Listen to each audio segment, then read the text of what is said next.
urukundo rugira ikiguzi, urukundo rutanga umwanya, urukundo rwemera kubabara. Yesu ashimwe bene data, ndabasuje mu izina rya Kristo Yesu. Imana ibahe umugisha. Amazina ni Ngabo nziza Lazaro nk'uko bisanzwe. Tugiye kongera kugana ijambo ry'Imana. Numva riri ku mutima wanjye kandi ririmo kumfasha. Ndagira ngo mbere uko tugana ijambo ry'Imana tubanze dusenga Imana. Data, mu izina rya Yesu, turagushimiye kandi turaguhimbaje. Urera kandi urakiranuka, uri umunyembabazi, ugira neza bugacya bukira ntawe uhwanye nawe. Umwanditsi yabivuze neza aravuga ngo ushyira ikuzimu ugakurayo, urica kandi ugakiza, ukiranuka muri byose, uri umwami mwiza. Wabanye natwe, waturinze, twongeye kugaruka imbere y'amaso yawe turi bazima. Izina rya rishimwe kandi rihimbazwe. Tuguhaye ikaze n'akaribu rero kugira ngo udufashe muri iri jambo, duhirwe n'Imana. Umugisha utanga uze ku muntu wese wumva iri jambo kandi akarishyira mu bikorwa. Wowe dushyigikire rero kuva dutangiye kugera dusoje. Wazizazwe umeze kuba natwe mu izina rya Kristo Yesu. Amen. N'ubundi twongeye gufata umwanya mwiza kugira ngo tugane ijambo ry'Imana. Ijambo ry'Imana dusanga mu butumwa bwiza bwa Yesu Kristo bwanditswe na Luka. Igice ni icya 10. Turasoma n'umurongo wa 27. Ubutumwa bwiza bwa Yesu Kristo bwanditswe na Luka, igice cya 10 umurongo wa 27. Ijambo ry'Imana riravuze ngo aramusubiza ati, ukundishe Uwiteka Imana yawe umutima wawe wose n'ubugingo bwawe bwose n'imbaraga zawe zose n'ubwenge bwawe bwose, kandi ukunde mugenzi wawe nk'uko wikunda. Katwongere dusome. Aravuze ngo aramusubiza ati, ukundishe Uwiteka Imana yawe umutima wawe wose n'ubugingo bwawe bwose n'imbaraga zawe zose n'ubwenge bwawe bwose, kandi ukunde mugenzi wawe nk'uko wikunda. Mwakire neza ijambo ry'Imana. Nifuje ko tuganira ku ijambo ry'Imana rifite intego ivuga urukundo. Urukundo ni ijambo tumaze iminsi twumva, cyangwa se ni ijambo risanzwe mu buzima bwacu bwa buri munsi. Ariko nshuti mwene data, ndashaka kugira ngo tuze kuganira dushingiye kuri ijambo ry'Imana dusomye, tuze kurangiza dufashe umwanzuro wo kuvuga ngo se twaba turi mu rukundo cyangwa se ntarwo twaba turimo. Hanyuma turaza gukuramo igisubizo cy'icyo gukora hanyuma yo kuganira ijambo ry'Imana. Bibiliya iravuze ngo hanyuma aramusubiza ati, ukundishe Uwiteka Imana yawe umutima wawe wose n'ubugingo bwawe bwose n'imbaraga zawe zose ndetse n'ubwenge bwawe bwose, kandi ukunde mugenzi wawe nk'uko wikunda. Iri jambo dusomye ni ijambo ryavuzwe n'umwe mu bigisha amategeko, ngo igihe kimwe yashatse kugerageza Yesu, ngo yigira nyoni nyinshi, ngo yigira shyashya, ngo abaza Yesu ngo ikintu yakora kugira ngo arage ubwami bw'Imana. Imana idufashe cyane. Urumva ko burya kugira ngo umuntu arage ubwami bisaba ko aba agomba kuba afite urukundo nk'uko twabivuze, kandi nk'uko turi buze kubibona mu ijambo ry'Imana. Bibiliya yavuze ngo nuko umwe mu bigisha amategeko ashaka kwigira nyoni nyinshi, cyangwa se ashaka kwigaragaza cyangwa kugerageza Yesu. Abaza Yesu ngo nkore nte kugira ngo ndage ubwami bw'Imana. Yesu nawe aramubwira ngo mbese ye ntabwo urakabimenya, ntabwo urakabyumva ko ntekereza ko usobanutse. Usoma iki mu byanditswe? Ni iki ibyanditswe bikubwira? Umwigisha amategeko abwira Yesu, aramubwira ngo nasomye mu byanditswe ngo haravuga ngo ukunda Uwiteka, nk'uko twasomye ari ku murongo wa 27. Aravuga ngo ukundishe Uwiteka umutima wawe wose, umukundishe ubwenge bwawe bwose, ubugingo bwawe bwose ndetse n'imbaraga zawe zose. Yongeraho n'igikomeye, aravuga ngo ukunde na mugenzi wawe nk'uko wikunda. Hanyuma Yesu aramubwira ngo usubije neza, ngo genda ugire utyo hanyuma uzaraga ubwami bw'Imana. Imana idufashe cyane. ugomeje gusoma Bibiliya iravuga ngo hanyuma umwigisha amategeko aravuga ngo ubundi mugenzi wanjye ninde. Yesu amubwira amagambo akomeye, aramubwira ngo hariho umuntu wavaga i Yerusalemu yerekeza i Yeriko, hanyuma agwa mu gaco k'abambuzi. Abambuzi bamugirira nabi, baramukubita, bamugira intere, bendaho gato, haburaho gato kugira ngo apfe, bamujugunya mu nzira barigendera. Ngo umutambyi arahanyura aritambukira, umurewi nawe ngo arahanyura arikomereza. Ngo ariko haza guca umwe mu basamariya, umusamariya wari mu rugendo w'umugiraneza, ngo ahanyuze amubonye amugirira imbabazi. Imana ishimwe. Amaze kumugirira imbabazi aramwegura, amaze kumwegura ngo aramuhanagura, amupfuka inguma. Amaze kumupfuka inguma ngo amusiga amavuta ya elayo, amushyira mu nzu y'abashyitsi. Amaze kumushyira mu nzu y'abashyitsi, abwira ba nyir'inzu, arababwira ati mbasigiye uyu muntu muzamurebe. Hanyuma ngo abasigira idenariyo ebyiri, ari ryo sezerano rya kera n'isezerano rishya. Arababwira ngo muzamurwaze, hanyuma ibizarenga ku byo muzamurwarisha kuri izi denariyo nsize, n'ingaruka nzabibitura. Yesu, Imana ishimwe ko yamaze gusobanura neza urukundo icyo rusobanura.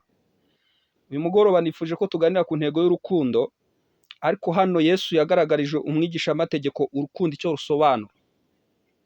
Ubundi iyo bavuze urukundo ntago ari amagambo gusa. Urukundo rugira ikiguzi, urukundo rutanga umwanya, urukundo rwemera kubabara. Imana ishimwe. Urukundo rurihangana, urukundo rutanga byose kandi rubabarira byose. Imana ishimwe. Mu buzima busanzwe hano Yesu yaramubwiye ikintu gikomeye. Aramubwira ngo wambwiye ngo ukundishe Uwiteka umutima wawe wose, ubwenge bwawe bwose, ndetse n'imbaraga zawe zose. Aramubwira ngo nawe rero ntago gukunda ari ukubivuga ku munwa gusa. Aramubwira ngo gukunda bisaba ikiguzi. Amwereka umugani w'umusamariya w'umugiraneza, amwereka buryo ki yasanze umuntu ku nzira yahuye n'ibibazo, hanyuma akamurengera. Aramubwira ati iyo ukunze umuntu hari ikiguzi bisaba, bisaba umwanya, bisaba gutakaza. Hanyuma rero uyu munsi nanjye nifuje ko tuganira ku ijambo ry'urukundo, ariko rutwara urwo dukunda abavandimwe, rutari urukundo dukunda abasheri bacu, rutari urukundo dukunda abo dusengana cyangwa abo dukorana, rutari urukundo dukunda ababyeyi, ahubwo nifuje ko tuganira ijambo ry'urukundo rukunda Imana. Usomye neza Zaburi ya 91, usomye ku murongo wa 14, hari ijambo rivuga ngo ko wankunze akaramata cyo nzagukiriza, vuga ngo uzanyambaza nanjye nkwitabe, ko wamenye izina ryanjye, vuga ngo nzabana nawe mu makuba ndetse no mu ki no mu byago. Imana ishimwe. Urukundo rwemera kubana n'umuntu yishimye, urukundo rwemera no kubana n'umuntu ari mu byago. Iri jambo Imana ribwiye Mose, imubwira ko yemeye kuyikunda akaramata, akemera kumva ibyo Imana imutegeka.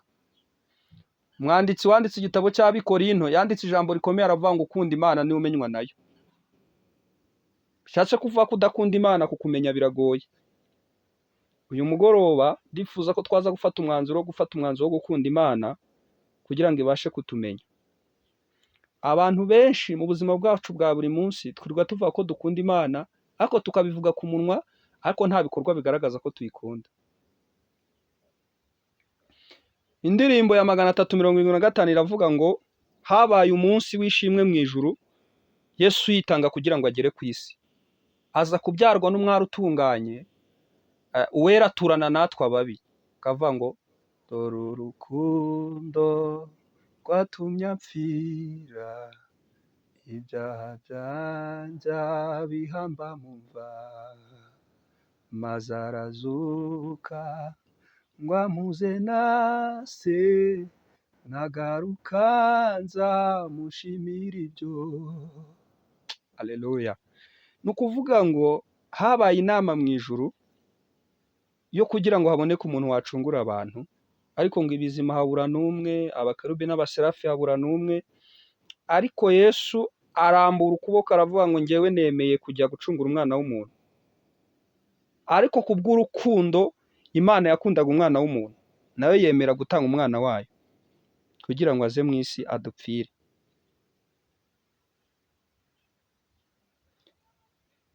Yohana igice cya 3:16 hari ijambo rivuga ngo kuko yakunze abari mu isi cyane nibyo byatumye itanga umwana we w'ikinege kugira ngo umwizera wese atarimbuka ahubwo ahabwe ubugingo buhoraho.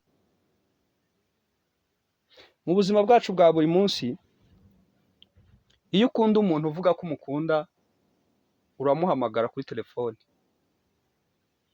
wamara ndetse no kumuhamagara yewe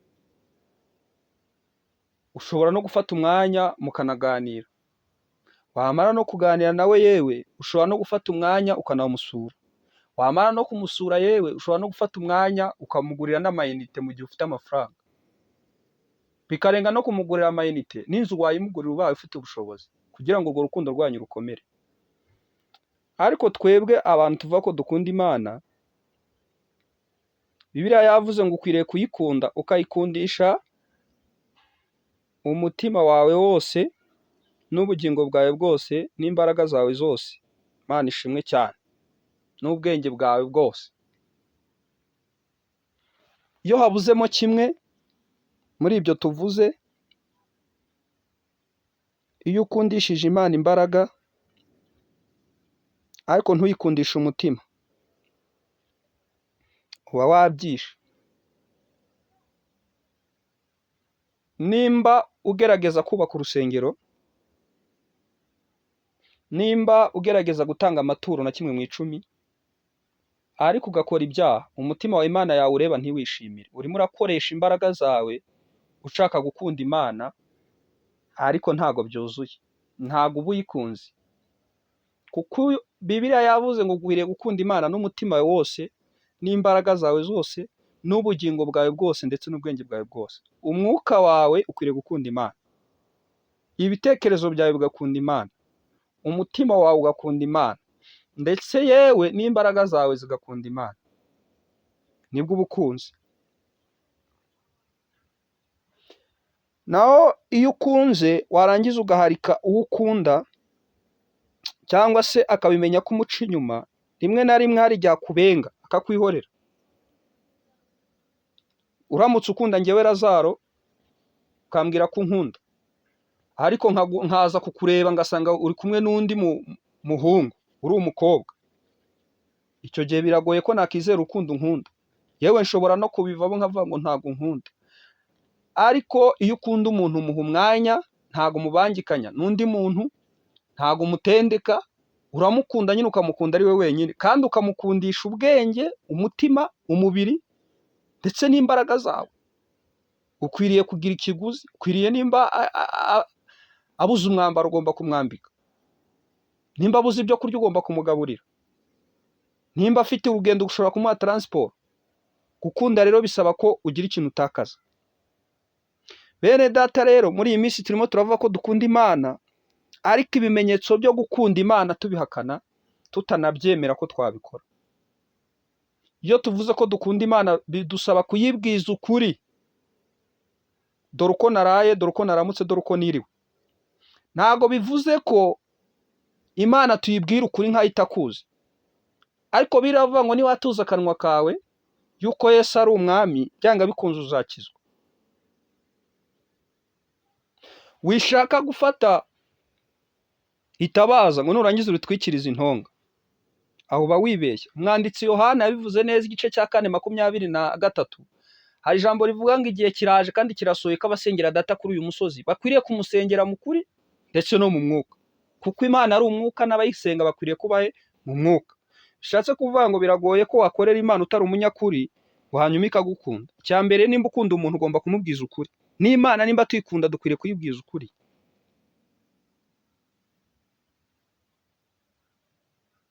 Tukayereka ukuri nk'uko kuri mu mutima wacu, tukareka uburyarya.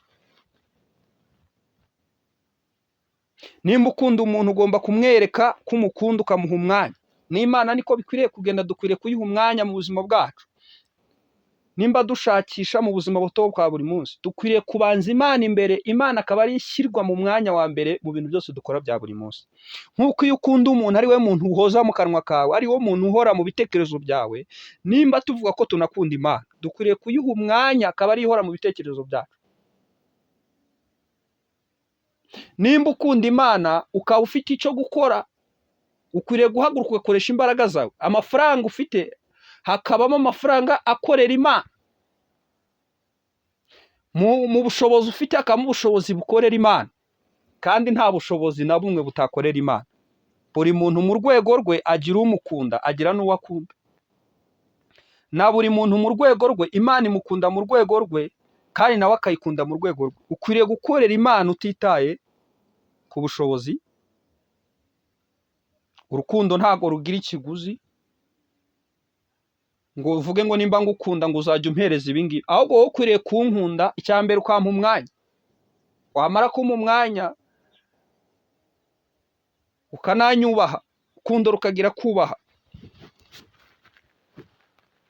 Rero nshuti bavandimwe bene data, nk'uko Yesu yavuze ngo umusamariya mwiza, umuntu iyo ashaka kuvuga ko akunda, akwiriye gufata umwanya we akagaragariza uwo akunda by'ukuri ko kamukunda. Natwe mu buzima bwacu bwa buri munsi, abo dukunda tubitaho, tubaha umwanya, turabasengera, turasangira, turabahamagara, turabasura. Ariko Imana twita ko dukunda iratubuze. None nshuti muvandimwe, waba koko ukunda Imana? Ese ujya ufata umwanya, ukaba wafata umwanya ukajya ku musozi gusenga, cyangwa ufata umwanya ukirirwa mu cyumba urimo uganira n'Imana nk'umukunzi wawe? Hari igihe se wari wafata amafaranga ukagura ibyo kurya, ukajya gusura umuntu ku bitaro cyangwa muri gereza, ukavuga ati Imana, nk'uko wavuze ngo twagusuye ryari cyangwa twagushatse ryari, nje kugushaka, nanjye nje gushaka umuntu ngiriraho umugisha kugira ngo nkwereke ko ngukunda Mana. Ese ujya ubikora? Ese hari igihe ujya ufata umwanya ukavuga ngo Mana, mfashe umwanya wo kugira ngo nzerinanwe nawe tuganire kuko ngukunda, nganire n'umukunzi wanjye? Hari igihe gisa ufata umwanya ugasoma Bibiliya, hanyuma ukavuga ngo reka mfate umwanya nsome Bibiliya nganire n'umukunzi wanjye? Ni wowe ubizi. Ariko birakwiriye ko nimba tuvuga ko dukunda Imana, dukwiriye kuyihereza umwanya, ikaba mu bitekerezo byacu, ikaba mu buzima bwacu, ikaba mu gukora kwacu, ikaba mu rugendere yacu. Nibwo tuzaba turi gukora ibishimwa nayo. Ese iyo ukoze ikosa, ujya ufata umwanya wo guca bugufi ukabwira umukunzi wawe ko wamubabaje kugira ngo akubabarire? Ukabwira Imana ati Mana mbabarira, nakubabaje? Cyangwa iyo ubonye bikuyobeye ujya imbere y'Imana ukabibwira ngo Mana, ngo wampaye iki se? Kandi warayibabaje ntuyisabe imbabazi. Uyu mwanya niwo ukwiriye gufata umwanzuro, ukavuga ngo Mana, hano nakwitwayeho nabi, mbabarira, narakurakaje. Warakaje umukunzi wawe, ukwiriye kumusaba imbabazi. Nimba ushaka kumenywa n'Imana, ukwiriye kuyikunda n'umutima wawe wose, n'ubwenge bwawe bwose, n'imbaraga zawe zose, ndetse n'ubugingo. Iyo uyikundishije kimwe, ikindi ntikiyikunde, uba wabyishe. Ukwiriye kuyikunda n'ubwenge bwawe bwose, n'imbaraga zawe zose, n'umutima wawe wose, ndetse n'ubugingo. Bikwiriye gukunda Imana. Ntukundishe Imana ubwenge ngo hanyuma ngo ushyiremo ubwenge, hanyuma nugera ku mbaraga zawe ubikuremo. Imana idufashe cyane. Ukwiriye kuba ufite umurimo ukorera Imana, nibura mu rusengero. Nimba udabaho watanga amaturo kuko nta mafaranga ufite, ariko wakubura, wakoropa ku rusengero, izo ni imbaraga urimo utakaza mu gukunda Imana. Imbaraga zawe zagenda zigafasha mugenzi wawe, zikamuhingira umunsi umwe, kubera ko adafite umufasha. Icyo gihe waba ugaragaje gukunda Imana n'imbaraga zawe. Naho ibyo kubivuga mu kanwa gusa ati ndagukunda Mana, bikwiriye kujyana n'ibikorwa. Nsoza rero, ndagira ngo mbabwire ko iyo ukunze, urukundo ruzana igisubizo. Njyewe nimba unkunda, byanga bikunze, rwa rukundo nkunda ruhagurukira rwikubye nka 5 cyangwa rwikubye inshuro 10. Ako nimba unyanga n'urwango unyanga ruzagaruka rwikubye inshuro 10. Nimba wanga Imana, ingaruka zo kwanga Imana nawe zizakuzaho zikubye inshuro 10. Kandi nabwo nimba ukunda Imana, ingaruka zo gukunda Imana zizakuzaho zikubye inshuro 10. Niwo kwiriye guhitamo icyakubera cyiza, ukavuga ngo mfashe umwanzuro uyu munsi, ndashaka ko ibyo nkora byose bikwiriye kubamo gukunda Imana. Ubwenge bwanjye bukaba burimo ibitekerezo bikunda Imana, nkafata umwanya wo gusoma ijambo ry'Imana, ngafata umwanya wo kuririmba indirimbo z'Imana, ukaba mu buzima bukorera Imana ariko bunayikunda, atari ibyo ku munwa gusa, atari ibyo kubivuga gusa, ahubwo tukaba mu buzima bukunda Imana. Nari nifuje kubasangiza iri jambo rivuze ngo dukwiriye gukunda Imana, kuko ukunda Imana ari umenywa nayo. Kandi iyo ukunze Imana nyine nk'uko nabibabwiye bigira ibisubizo, nk'uko iyo ukunze umuntu bigira ibisubizo bikuzanira. Iyo umukunze habamo ingaruka nziza z'uko nawe agukunda. Iyo umugaragarije urukundo aguha umwanya we akakumva. None uvuga Imana ko uyikunda, warangiza ukajya kugira ibyo uyisaba. Iyo ufite umuntu ukunda ugira ibyo umusaba akakumva akagutega amatwi. N'Imana nimba tuvuga ko tuyikunda, hari ibyo tuyisaba ikadutega amatwi ikatwumva, ikumva ibyo tuyisaba kubera ko tuyikunda. Biradukwiriye inshuti bene data rero yuko tuva mu magambo yo kuvuga ko dukunda Imana. Nta muntu ukunda wakorera ikosa. Nimba uvuga ko ukunda Imana ntabwo ukwiriye gukora ibyaha, kuko Imana yanga ibyaha. Rero nimba uzi kugikora ibyaha ntabwo ukunda Imana, ntukazajye uvuga ngo ukunda Imana. Imana nta nubwo ari inshuti yawe, kubera ko ahubwo urayihemukira, uyikorera ibyangwa n'amaso yayo. Urimo urahemukira umukunzi wawe, urimo uramukorera ibyo yakubujije. Uriba, urasambana, urabeshya, uraroga, warangiza ukavuga ko ukunda Imana. Icyama kugira ngo uyu munsi urebe ikintu cyagutandukanyaga n'urukundo rw'Imana, hanyuma ugikureho kugira ngo mwongere mugirane ubumwe n'Imana, mwongerane ubusabane n'Imana. Imana ishimwe kandi himbazwe. Reka dusoze dusenge Imana tubwire ngo Mana dushoboze kugukunda nk'uko bikwiriye, kuko biragoye biraruhije. Urukundo rw'Imana rwasumbye ukwezi, rusumba izuba, ndetse ngo n'ikuzimu rwagezeyo, rwatumye na cya kirara asa cyakira. Urukundo rw'Imana ni rurerure, rutambuka n'ikuzimu rukagerayo, rutambuka n'inyenyeri rukagera mu ijuru. Icyama kugira ngo uyu mugoroba njyewe nyiri kubabwira ijambo, fata umwanzuro ukomeye wo gukunda Imana. Nawe unteze amatwi ufata umwanzuro wo gukunda Imana mu buryo budasanzwe. Imana idufashe cyane. Reka dusenge nimwakire neza ijambo ry'Imana. Data, mu izina rya Yesu turagushimye kandi turaguhimbaje, urera kandi urakiranuka. Ijambo ritubwiye neza, riravuze ngo maze umwigisha amategeko asubiza Yesu aramubwira ngo ukundishe Uwiteka umutima wawe wose, n'ubwenge bwawe bwose, n'ubugingo bwawe bwose, ndetse n'imbaraga zawe zose. Twebwe arigihe twibwira ko gukunda Imana ari ugutanga 1/10, twibwira ko gukunda Imana ari ugutanga amaturo, twibwira ko gukunda Imana ari ukubivuga ku munwa. Ariko Mana, tumaze kumenya neza ko gukunda Imana ari ugukoresha ibice byawe by'umubiri wose. Ubwenge bugakorera Imana, imbaraga zacu zigakorera Imana, umutima wacu ugakunda Imana, ndetse n'ubugingo bwacu bukabamo gukunda Imana. Dushoboze rero, biraremereye birahambaye. Ijambo ryavuze ngo umwe mu batambyi yanyuze kuri uyu wari ukubiswe arigendera, umurewe nawe amuciyeho arigendera, kandi ngo yabugagaho gato kugira ngo apfe. Ariko umusamariya mwiza ahageze amugirira impuhwe, amwomora inguma. Amaze kumwomora inguma aramuhagurutsa amushyira ku ndogobe ye, amujyana mu nzu y'abashyitsi. Nicyo cyamugaragarije yuko amukunze. Yesu yasoza avuga ijambo rikomeye aravuga ngo ninde mugenzi w'uwo muntu ntiwamugiriye neza. Natwe urukundo rwacu rukwiriye kugira ineza, urukundo rwacu rukwiriye kugira ukuri, urukundo rwacu rukwiriye kwirinda icyaha, urukundo rwacu rukwiriye kwirinda igisa n'ikibi cyose, kugira ngo tuvuge ko tugukunda.